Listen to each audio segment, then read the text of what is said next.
Hello friends, मैं अशोक स्वागत करता हूं प्रगति क्लासेज पर, जहां हम लोग इंडियन पॉलिटी भारतीय राज्य व्यवस्था का सेशन जो है कवर कर रहे हैं। तो हम लोग आज पिछड़े वर्गों के संबंध में विशेष प्रावधान के बारे में कुछ देखेंगे कि क्या जो है पिछड़े वर्ग जो है उनके लिए क्या विशेष प्रावधान किया गया है, स्पेशल प्रोविजन क्या है रिलेटेड टू क्या बैकवर्ड क्लासेज, यानी बैकवर्ड क्लासेज जो है हमारे देश में, उनके संबंध में सरकार ने क्या जो है स्पेशल प्रोविजन किया है, वहां से क्या एमसीक्यू फॉर्म में जो है कितने क्वेश्चन आपका जो है बना है अभी तक, और क्या कौन से क्वेश्चन बन सकते हैं। तो दोस्तों हम सब इसके बारे में पूरा डिस्कशन करने वाले हैं। सेशन काफी इंटरेस्टिंग और इम्पोर्टेंट होने वाला है, आपके जानकारी के लिए भी ये सेशन इम्पोर्टेंट होने वाला है। क्यों? क्योंकि जो है आपको बताया जाएगा कि पिछड़े वर्ग, इसमें जैसे हो गया कि अदर बैकवर्ड क्लासेज हो गया, ओबीसी जिसे कहते हैं, अनुसूचित जाति या जनजाति हो गया, उसके बारे में सरकार जो है क्या प्रोविजन किया है संविधान में, उसके बारे में जो है हम लोग सेशन में कवर करने वाले हैं। तो जितना क्वेश्चन अभी यहाँ से पूछा गया है या जो ये यहाँ से पूछा जा सकता है, उसके बारे में हम लोग जो है डिस्कशन करने वाले हैं। तो चलिए दोस्तों, आ जाइए सेशन में, जुड़ जाइए, मित्रों को अपने सेशन को शेयर करिए। चलिए आइए पहले क्वेश्चन के साथ शुरुआत करते हैं। कह रहा भारत के संविधान में जो है लोकसभा में अनुसूचित जनजातियों के लिए व्यवस्था की गई है। In the constitution of India provision has been made for the scheduled tribes in the Lok Sabha. तो आप जानते होंगे लोकसभा में जो है एससी एसटी के लिए जो है रिजर्वेशन का व्यवस्था किया गया है, रिजर्वेशन का प्रोविजन किया गया है। तो ये पूछ रहा है शेड्यूल्ड ट्राइब्स यानी एसटी के लिए जो है किस अनुच्छेद के तहत जो है लोकसभा में आरक्षण का प्रोविजन किया गया है। यानी सीधे कह रहा है, यहाँ आरक्षण नहीं कह रहा डायरेक्ट, लेकिन ये कह रहा व्यवस्था किया गया है। तो उसका मतलब यही हो गया कि हाँ, इसके बारे में कुछ प्रोविजन किया गया है। तो कहाँ किया गया है दोस्तों, किस किस आर्टिकल्स में?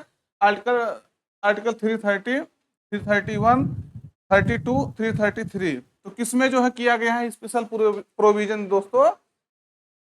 सही उत्तर आपका रहेगा आर्टिकल 330 यानी 330 के तहत जो है, आर्टिकल 330 के तहत जो है क्या किया गया है, लोकसभा में अनुसूचित जनजातियों को जो है आरक्षण दिया गया है। कहाँ दिया गया है? लोकसभा में। तो इसको आपको ध्यान रखना है। जैसे आप कई बार देखते होंगे जहां जनजातीय क्षेत्र ज्यादा है, जनजातीय जनसंख्या ज्यादा है, वहां स्पेशल जो है प्रोविजन उनके लिए किया जाता है कि इनको इस वर्ष, जैसे सुने होंगे कि इस वर्ष जो है सिर्फ यहाँ से एसटी कैंडिडेट जो है खड़ा हो सकता है। तो इसको आपको याद रखना है। यानी एसटी के लिए जो है रिजर्वेशन है 330 में जो है कहा गया है, आर्टिकल 330 में कहा गया है। ये आपको ध्यान रखना है। अब जिस राज्य से आप आते हैं, तो उस राज्य में आपको बताना है कि उस राज्य से जो है एसटी के लिए कितने सीटें रिजर्व की गई हैं। तो यहाँ आपको जो है ये क्वेश्चन जो है ध्यान रखना है और आपको बताना है कि एसटी के लिए जो आपके राज्य में कितनी सीटें रिजर्व हैं। फिर कह रहा है अगला, कह रहा है किसी जाति तथा जनजाति को अनुसूचित जाति तथा अनुसूचित जनजाति घोषित करने हेतु शक्ति संपन्न प्राधिकारी है। शक्ति संपन्न संवैधानिक जो है कौन इसका प्राधिकारी है।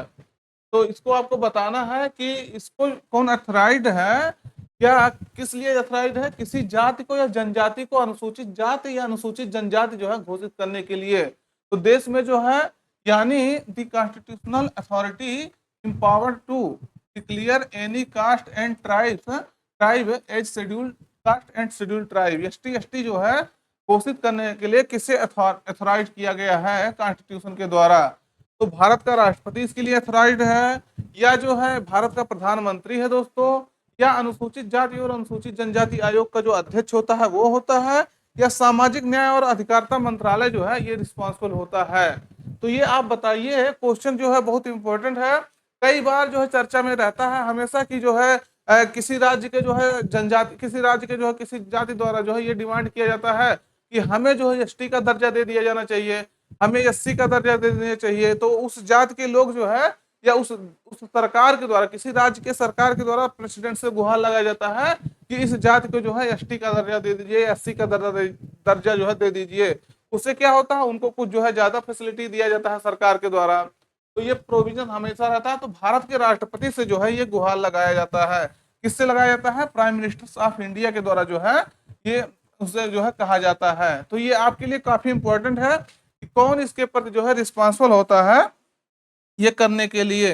तो ये आपको ये क्वेश्चन याद रखना है, क्वेश्चन आपके लिए इंपॉर्टेंट है। तो आप इसमें देखेंगे आपका जो है एक आर्टिकल होता है 340, एक होता है 341, एक होता है 342। अब इसके बारे में आप देख लीजिए क्या है। 340 में कहा गया है कि सरकार जो है, सरकार मतलब राष्ट्रपति मानिए, राष्ट्रपति को ये पावर दिया जाता है कि पिछड़ी वर्ग, जो पिछड़ी जात के लोग हैं, पिछड़े वर्ग हैं, उनके उनसे संबंधित जो है उनकी दशाओं को जांच करने के लिए एक आयोग जो है गठित कर सकता है। किसके द्वारा कहा गया है? यानी ओबीसी के लिए जो है ये कहा गया है, जिसके लिए 340 आर्टिकल्स के तहत ये प्रोविजन किया गया है कि वो जो है पिछड़ी जातियों के लिए राष्ट्रपति को ये पावर दिया गया है कि वो आयोग गठित कर सकता है उनकी जांच के लिए। 341 कहा गया है, 341 में, आर्टिकल 341 में कहा गया है दोस्तों कि प्रेसिडेंट को ये पावर दिया जाता है कि अनुसूचित जाति को, देखिएगा ध्यान दीजिएगा, शेड्यूल कास्ट को, ना कि शेड्यूल ट्राइब है, शेड्यूल ट्राइब वाला ये है। तो अनुसूचित जाति को जो है, अनुसूचित जाति की दशाओं की जांच करने के लिए राष्ट्रपति को ये जो है पावर दिया जाता है कि वो आयोग वगैरह गठित कर सकता है। और वहीं 342 में ये प्रोविजन है, आर्टिकल कितने 342, इसमें कहा गया है कि राष्ट्रपति को पावर दिया गया है कि वह अनुसूचित जाति यानी शेड्यूल ट्राइब से संबंधित जो है लोगों की जांच करने के लिए, उनकी दशाओं की जांच करने के लिए आयोग गठित कर सकता है, उनके लिए कार्य कर सकता है। तो ये तीनों आर्टिकल्स आपको ध्यान रखना है, ये आप हमेशा न्यूज में पढ़ते होंगे, जो है ये न्यूज में रहता है कि इस आर्टिकल्स के तहत जो है राष्ट्रपति क्या करता है, आयोग गठित करता है पिछड़े लोगों के लिए। तो ये आपको याद रखना है हमेशा। ये सब विषय ऐसे हैं, हमेशा जो है आप अगर ध्यान से देखेंगे तो कभी ना कभी आपका चर्चा में चलता ही रहता है। फिर अगला है भारतीय संविधान का अनुच्छेद 338 से संबंधित है, यानी article 338 of the Indian constitution deals with या रिलेटेड विथ। तो जो है किससे जो है आर्टिकल 338 ये किससे रिलेटेड है ये आपको बताना है। तो दोस्त बताइए फटाफट कमेंट करके, जो है राष्ट्रीय अनुसूचित जाति आयोग से संबंधित है, यानी national commission for schedule caste, या जो है राष्ट्रीय अनुसूचित जनजाति आयोग यानी शेड्यूल ट्राइब से, या national commission for backward classes, या पिछड़ी जो है राष्ट्रीय पिछड़ा वर्ग आयोग से संबंधित है, या राष्ट्रीय मानवाधिकार आयोग से संबंधित है। तो इसमें से आपको बताना है कि जो आपका आर्टिकल 338 है ये किससे संबंधित है। तो किससे संबंधित है दोस्तों आप बताइए, तुरंत कमेंट करके बताइए। तो ये पहले आप देख लीजिएगा कि किससे संबंधित है। तो किससे संबंधित है? 338, और 338 जो है आपका राष्ट्रीय अनुसूचित जाति आयोग से संबंधित है। किससे दोस्तों? National commission for schedule caste. किससे संबंधित है? National commission for schedule caste. तो इससे संबंधित जो आप जानते होंगे संविधान में एक आयोग बना है, वो जो है आर्टिकल 338 से पावर लेता है, जिसके तहत जो है अनुसूचित जाति के कल्याण के लिए, उनकी दशाओं के जो है जांच करने के लिए एक आयोग का गठन किया गया है, राष्ट्रीय अनुसूचित जाति आयोग, सॉरी जाति है, शेड्यूल कास्ट जो है national commission for schedule caste. तो ये किसके तहत जो है पावर इसको मिला है? 338 के तहत पावर मिला है। अभी इससे संबंधित और प्रोविजन है आपको बताते हैं इसके बारे में। फिर अगला कह रहा है संविधान के किस अनुच्छेद द्वारा पृथक अनुसूचित जनजाति आयोग यानी national commission for schedule tribes, यहाँ ट्राइब्स है, इसका गठन किया गया है। तो ये जो है बताना है by which articles of the constitution ये सेपरेट शेड्यूल्स ट्राइब्स कमीशन यानी NCST नेशनल, यहाँ देखिएगा नेशनल नहीं लिखा गया है, national commission for schedule tribes has been constituted. तो किसके तहत जो है किया गया है? 337 या 338 या 338A या 340। तो ये आर्टिकल्स बताना है जिसके तहत जो है अनुसूचित जनजाति आयोग जो है गठित किया गया है हमारे जो है देश में। तो आप बताइए कौन सा वो जो है आर्टिकल्स है, कौन सा वो आर्टिकल्स रिस्पॉन्सिबल है इसके तहत जो है क्या किया गया है? अनुसूचित जनजाति आयोग जो है गठित किया गया है। यहाँ जनजाति है, ट्राइब्स कहते हैं, ट्राइब्स के बारे में आप जानते होंगे। तो कब ये गठित किया गया था? और कब गठित किया गया था और सूरत किसके तहत किया गया था, ये आपको बताना है। तो ये जानिएगा 338 ए के तहत जो है, 338 ए के तहत जो है क्या किया गया है, national commission for scheduled tribes का गठन किया गया है, राष्ट्रीय अनुसूचित जनजाति आयोग का गठन किया गया है। तो यहाँ एक बात आपको ध्यान देना है, शायद मैं आपको जो है, एक मिनट दोस्तों अभी आपको बताता हूँ इसके बारे में।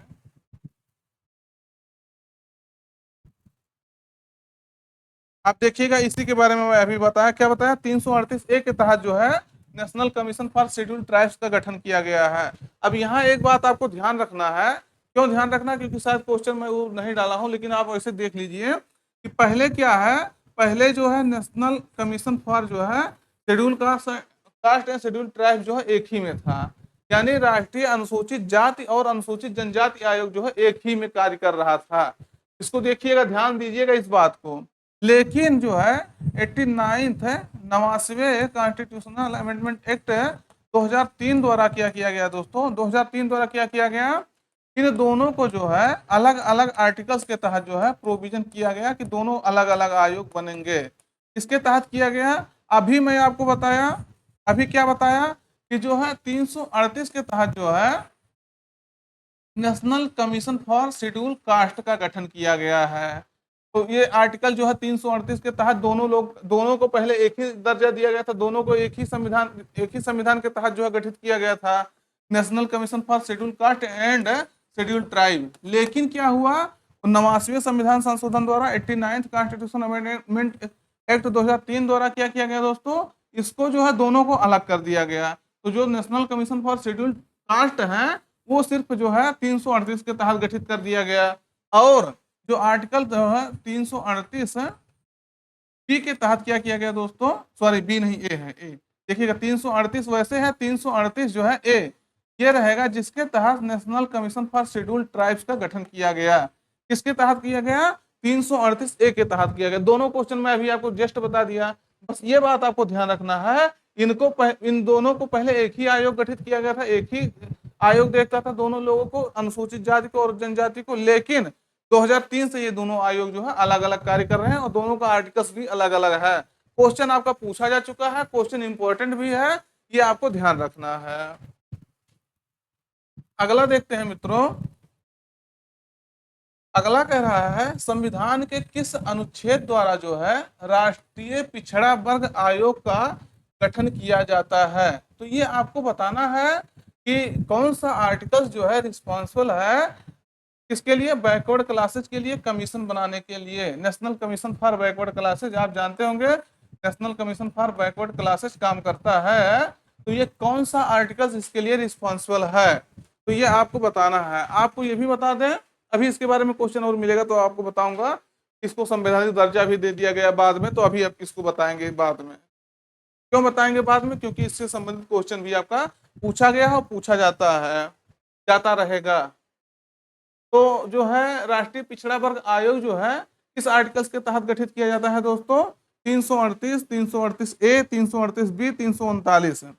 तो पहले ये जानिएगा, अभी मैं आपको शायद बताया नहीं, जो ये ए और बी होता है किसी आर्टिकल्स में, ये आपको ध्यान रखना है कि ये किसी संविधान संशोधन द्वारा जो है, संविधान के द्वारा संशोधन करके इसमें संविधान में ये जोड़ा जाता है, 338 ए, 338 बी।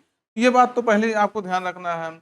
तो अभी मैंने आपको क्या बताया, 338 के तहत जो है national commission for schedule caste बना है, 338 ए के तहत जो है नेशनल कमीशन फॉर जो है शेड्यूल ट्राइब बना है, और 338 बी के तहत जो दोस्तों जो है नेशनल कमीशन फॉर जो है बैकवर्ड क्लासेज बना है, राष्ट्रीय पिछड़ा वर्ग आयोग बना है। किसके तहत बना है, 338 बी के तहत बना है, यानी पिछड़ी जातियों के कल्याण के लिए राष्ट्रीय पिछड़ा वर्ग आयोग जो है गठित किया गया था। अभी जल्दी ही इसको जो है संवैधानिक दर्जा दे दिया गया है। अभी आपको बताना है, क्यों नहीं बता रहा हूं, क्योंकि इससे संबंधित क्वेश्चन आगे आगे आपका मिलने वाला, वहां आपको बता रहा हूं। पहले ये जानिएगा, ये पहले जो है 1992 में जो है एक्ट ला करके 1993 में जो है गठित किया गया था। कब किया गया था, संविधान संसद द्वारा जो है अधिनियम पारित करके 1993 में इसको गठित किया गया था, 1992 में अधिनियम आया था। बाद में इसको जो है संवैधानिक दर्जा दे दिया गया, संविधान के थ्रू जो है अनुच्छेद के तहत इसको जो है ला दिया गया। अब इसके बारे में भी आपको बताते हैं। पहला कह रहा है, उसके बाद अगला कह रहा है पिछड़ी जाति आयोग के जो है प्रथम सभापति कौन थे, यानी who was the first chairman of the backward caste commission. जो पिछड़ी जाति आयोग बना था पहली, उसके अध्यक्ष कौन थे, चेयरमैन कौन था? जगजीवन राम थे, या काका का साहब कालेलकर थे, या बी.डी. शर्मा थे, या बी.आर. अम्बेडकर थे? तो ये आपको बताना है। जो पिछड़ी जाति आयोग बना था उसके जो है प्रथम सभापति, प्रथम जो है चेयरमैन कौन थे? तो दोस्तों बताइए आप लोग जो है चारों में से जो है कौन जो पिछड़ी वर्ग आयोग, पिछड़ा वर्ग आयोग बना था उसके प्रथम अध्यक्ष थे? तो सही उत्तर आपका रहेगा काका साहेब कालेलकर जो है पिछड़ी वर्ग आयोग जो बना था उसके प्रथम चेयरमैन थे, अध्यक्ष थे।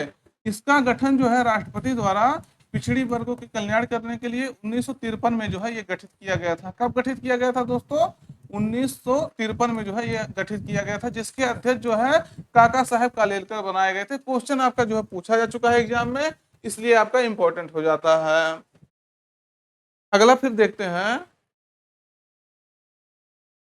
अगला है किस संविधान संशोधन द्वारा राष्ट्रीय पिछड़ा वर्ग आयोग को जो है संवैधानिक आयोग जो है बना दिया गया? यही क्वेश्चन मैं आपसे बता रहा था कि national commission for backward classes जो बनाया गया था 1993 में, उसको जो है संवैधानिक दर्जा कब दे दिया गया था? तो दोस्तों ये बताना है आपको कब जो है राष्ट्रीय पिछड़ा वर्ग आयोग को संवैधानिक दर्जा दे दिया गया था, कॉन्स्टिट्यूशनल बॉडी उसको बना दिया गया था।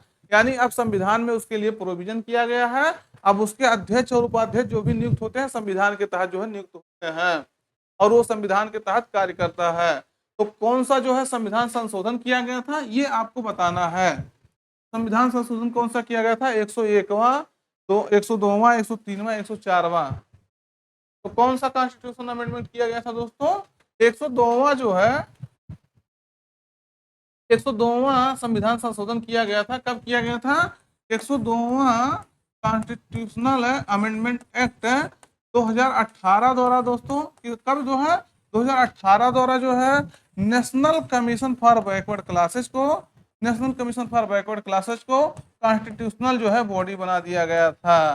क्या बना दिया गया था दोस्तों? संवैधानिक इसको जो है दर्जा दे दिया गया था, यानी संविधान के तहत इसका गठन कर दिया गया था। अभी मैंने आपको तुरंत बताया इसके संबंधित जो आर्टिकल्स हैं 1993 में इसको जो है स्थापित किया गया था, लेकिन सरकार को ऐसा लगा कि इसको जो है संवैधानिक दर्जा देना चाहिए। पिछड़े वर्ग के लोग इसका डिमांड कर रहे थे, तो जो क्या हुआ, तो 102वां संविधान संशोधन 2018 ला करके national commission for backward class को संवैधानिक दर्जा दे दिया गया। ये बात आपको ध्यान रखना है। और कौन सा आर्टिकल इसके लिए रिस्पॉन्सिबल बनाया गया, कौन सा आर्टिकल बनाया गया, तुरंत अभी आपको बताया हूं। Article 338 B. कौन सा दोस्तों? बी। ये आपको ध्यान रखना है। 338 बी के तहत जो है राष्ट्रीय पिछड़ा वर्ग आयोग को संवैधानिक दर्जा दिया गया था। ये बात आपको याद रखना है। अगला हम लोग देखते हैं। देखिएगा जो पिछड़े वर्ग संबंधित प्रोविजंस है लगभग लगभग इसी से आपका क्वेश्चन जो है बन जाएगा, तो इसको आपको इसी से ध्यान रखना है। अगला है निम्नलिखित में से जो है किस प्रदेश में सर्वाधिक अनुसूचित जनजाति है? तो फटाफट आप बताइए इसमें से कौन से जो है प्रदेश है, कौन सा प्रदेश है जिसमें जो है अनुसूचित जनजाति सबसे अधिक है? तो कौन है? बिहार है, या मध्य प्रदेश है, या राजस्थान है, या महाराष्ट्र है? यानी किस प्रदेश में जो है शेड्यूल्ड ट्राइब्स जो है सबसे अधिक है, हाईएस्ट है, ये आपको बताना है। क्वेश्चन आपके सामने है, विकल्प आपके सामने है, आप फटाफट आंसर जो है दीजिए कि किस राज्य में जो है अनुसूचित जनजाति सबसे अधिक है। तो सही उत्तर आपका रहेगा, सही उत्तर कौन सा रहेगा दोस्तों? मध्य प्रदेश में जो है, एमपी में सबसे अधिक जो है अनुसूचित जनजाति है। नेशनल जो है सॉरी नेशनल लेवल पे देखेंगे तो शेड्यूल्ड ट्राइब्स जो है एसटी जिसे कहते हैं सबसे अधिक कहाँ है? आपके मध्य प्रदेश राज्य में है। अब एससी से संबंधित कमीशन भी आपका बनाया गया है, एसटी से संबंधित, एससी से भी बनाया गया है, एसटी से भी बनाया गया है, लेकिन एसटी से संबंधित कमीशन आपका जो है 338 ए के तहत जो है इसका प्रोविजन किया गया है। और अगर देखेंगे सबसे अधिक जो है, सबसे अधिक अगर जो है देखेंगे एसटी जनसंख्या किस राज्य में है, तो सबसे अधिक आपका जो है मध्य प्रदेश में है, एमपी में है। सेकंड प्लेस पे आपका जो है महाराष्ट्र है। कहाँ है दोस्तों? महाराष्ट्र है सब सेकंड प्लेस पे, जहाँ जो है सबसे अधिक क्या है? एसटी जनसंख्या है। देखिएगा, देखने में तो लगता है महाराष्ट्र जो है काफी अगड़ा जो है जिला है काफी जो है विकसित जिला है, लेकिन सेकंड स्थान पे यहाँ अनुसूचित जनजाति है। ये बात से कभी कंफ्यूज नहीं होना है। थर्ड प्लेस पे आपका जो है उड़ीसा है। कौन सा दोस्तों है? उड़ीसा है, जहाँ सबसे ज्यादा अनुसूचित जनजातियां हैं। और फोर्थ प्लेस पे आपका जो है राजस्थान है। कहाँ है दोस्तों? राजस्थान है, जहाँ सबसे अधिक अनुसूचित जनजातियां हैं। तो ये चारों आपका जो है, चारों आपको याद रखना है। चारों आपसे पूछा जा सकता है किस राज्य में सबसे अधिक जनजातियां हैं। अगला है, निम्न में से किसमें जो है या किसमें या किनमें किसी भी जाति के लिए आरक्षण नहीं है। यानी in which of the following there is no reservation for any caste. तो इसमें से जो चारों जो दिया गया है, इसमें से क्या कहा गया है? किसी के लिए रिजर्वेशन नहीं है। तो क्या राज्यसभा के लिए या SC ST या OBC के लिए रिजर्वेशन है, या विधानसभा के लिए रिजर्वेशन है यानी लेजिस्लेटिव काउंसिल के लिए, या जो है जो विधानसभा होता है असेंबली के लिए, या विधान परिषद जो है, ये विधान परिषद था, या A और B दोनों? तो बताइए आप लोग जो है फटाफट कमेंट करके कि कौन सा जो है इसको जो है आरक्षण नहीं दिया गया है, मतलब किस कह सकते हैं किस बॉडी के लिए जो है आरक्षण नहीं दिया गया है। तो राज्यसभा, विधानसभा, विधान परिषद, या A और B दोनों? सही उत्तर कौन सा रहेगा दोस्तों? देखिएगा, हमारे जो संविधान में आरक्षण का प्रोविजन किया गया है SC ST के लिए, वो जो है सिर्फ और सिर्फ लोकसभा और जो है आपका विधानसभा लेजिस्लेटिव असेंबली में जो है किया गया है। यानी विधानसभा में किया गया है, जहां जनता जो है डायरेक्टली या प्रत्यक्ष रूप से जो है अपने विधायकों को, अपने सांसदों को चुनती है, उसी में जो है रिजर्वेशन का प्रोविजन किया गया है। किसके किसके लिए दोस्तों? SC और ST के लिए। लेकिन लेकिन आपको ध्यान रखना है, आपका जो राज्यसभा है और जो आपका विधान परिषद है, लेजिस्लेटिव काउंसिल है, स्टेट में इसको राज्यसभा कह सकते हैं, स्टेट का राज्यसभा ये है, इसमें दोनों में जो है कोई भी रिजर्वेशन का प्रोविजन नहीं किया गया है। यानी आपका ये इसमें से कोई विकल्प सही नहीं है, ये इसको भी ध्यान रखना है। आपका विकल्प कौन सही है? चौथा सही है, A और B दोनों। यानी यहाँ क्या पूछ रहा, किसमें जो है प्रोविजन नहीं किया गया है, किसके लिए? किसी जात के आरक्षण के लिए। तो आपका विधानसभा और राज्यसभा दोनों के लिए, सॉरी विधानसभा ने विधान परिषद हो जाएगा, विधान परिषद और राज्यसभा दोनों के लिए जो है किसी भी आरक्षण का प्रोविजन नहीं किया गया किसी भी जाति के लिए। तो यहाँ ये बात आपको ध्यान रखना है। सिर्फ और सिर्फ लेजिस्लेटिव असेंबली हो गया, जिसे विधानसभा राज्य में कहते हैं, और केंद्र में जो है लोकसभा होता है, उसके लिए जो है रिजर्वेशन का प्रोविजन किया गया है SC ST के लिए। तो ये बात आपको याद रखना है। अगला है, इस संविधान संशोधन द्वारा लोकसभा और राज्य विधानसभाओं में जो है अनुसूचित जातियों और अनुसूचित जनजातियों के लिए जो है सीटों के आरक्षण की व्यवस्था को अगले 10 वर्षों के लिए जो है बढ़ाने का प्रोविजन किया गया है, प्रावधान किया गया। तो पहले ये जानिएगा, जब संविधान हमारा लागू हो रहा था तो ये देखा गया कि SC ST जो हमारे हैं वो पिछड़े हैं। तो SC ST को जो है क्या किया गया, ऐसा कहा गया कि 10 वर्षों के लिए लोकसभा और विधानसभा में जो है रिजर्वेशन दे दिया जाए। कहाँ दे दिया जाए दोस्तों? लोकसभा और सॉरी देखिएगा मैं राज्यसभा बोल दिया हूँ, लोकसभा और जो है स्टेट लेजिस्लेटिव असेंबली में, लेजिस्लेटिव असेंबली यानी विधानसभा में, जहाँ जनता जो है प्रत्यक्ष रूप से चुन के आती है। इसको आपको देखिए, मैं अगर बोल दिया हूँ राज्यसभा, तो राज्यसभा में नहीं दिया गया, अभी मैं बताया उसको मैं गलती से बोल दिया हूँ। तो लोकसभा और जो है लेजिस्लेटिव असेंबली, इसमें जो है रिजर्वेशन दिया गया। किसको दिया गया? जो पिछड़े जो लोग थे, SC ST थे, उनको। ये कह रहा है, ये ऐसा कहा गया कि ये जो पिछड़े लोग हैं इनको जो है 10 वर्षों के लिए यहाँ आरक्षण दे दिया जाए। लेकिन सरकार जो है 10 वर्ष जब हो गया, जब हमारा संविधान लागू हुआ, उसके 10 वर्ष बाद भी सरकार को ये लगा कि अभी इनको 10 वर्ष और देना चाहिए, फिर और लगा फिर 10 वर्ष और देना चाहिए। अभी तक इनको जो है 8 बार 8 टाइम्स जो है इनको रिजर्वेशन बढ़ाया जा चुका है। अभी जो है हाल ही में नहीं कहेंगे, लेकिन 3-4 साल 4-5 साल हो गया, इनको जो है क्या किया गया है, रिजर्वेशन इनका जो 10 वर्ष का था वो और जो है इंक्रीज कर दिया गया था। तो किस संविधान संशोधन के द्वारा जो है किया गया था? 102वां, 103वां, 104वां, 105वां। तो किस संविधान संशोधन द्वारा किया गया था दोस्तों? 104वें संविधान संशोधन द्वारा 2019 में 104 104वें कॉन्स्टिट्यूशनल अमेंडमेंट एक्ट 2019 द्वारा, क्या दोस्तों 2019 द्वारा क्या किया गया था?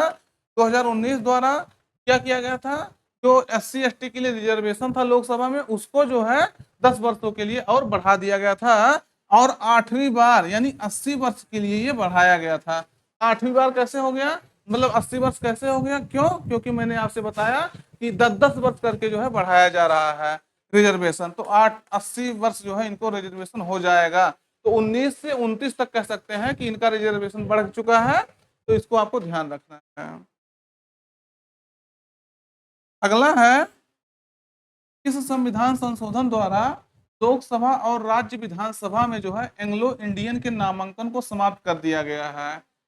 तो ये आपको बताना है कौन सा कॉन्स्टिट्यूशनल अमेंडमेंट एक्ट आया था जिसके जिसके तहत जो जो नॉमिनेशन होता था प्रेसिडेंट द्वारा, बाय प्रेसिडेंट करते थे, कौन किसको, एंग्लो इंडियन को। एंग्लो इंडियन के बारे में आपको जो है सेशन में जब पढ़ाएंगे तो पूरा बताएंगे। तो एंग्लो इंडियन को जो है, जो कह सकते हैं पूर्णतः भारतीय नहीं होते हैं, जिनका कोई जो है मूल विदेशी रहता है, उनको कहा जाता है।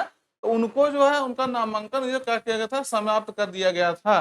by which constitutional amendment act the nominations of the Anglo Indians in Lok Sabha and state legislative assemblies was abolished।